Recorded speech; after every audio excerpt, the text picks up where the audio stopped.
Tes premières galères. Au début, il y avait.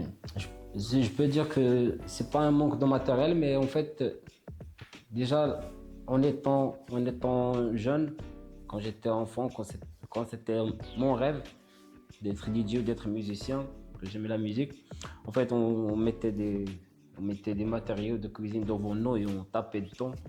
On se faisait crier par notre père, on se faisait hurler par notre père. Ça, c'est normal, c'est les papas du Maroc, entre guillemets. En fait, il n'y avait pas quelqu'un à côté de moi qui va me dire: ah ouais, bah t'as l'oreille musicale, ah oui, bah, tu sais faire ça, ah oui, j'avais personne. Et si je peux dire que jusqu'à ce que je suis rentré dans le club, j'avais personne qui me poussait vraiment à montrer ce que moi j'aime et à montrer ce que je veux en fait. À montrer ce que moi je veux. Je me dis si un jour je me suis pas, je me suis pas battu pour avoir la place dans ce club, je pense que je serais toujours dans le métier de mon père.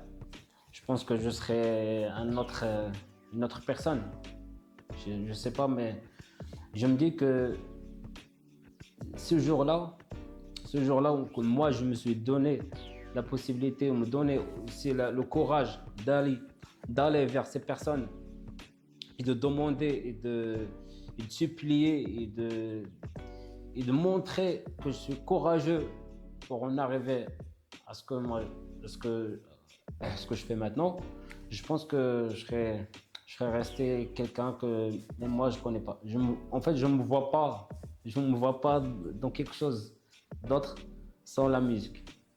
Peut-être plus tard, mais avec la musique. Tu peux me dire que je peux suivre le métier de mon père, mais avec la musique. Quelque chose que je ferais sans la musique, il n'y en a pas.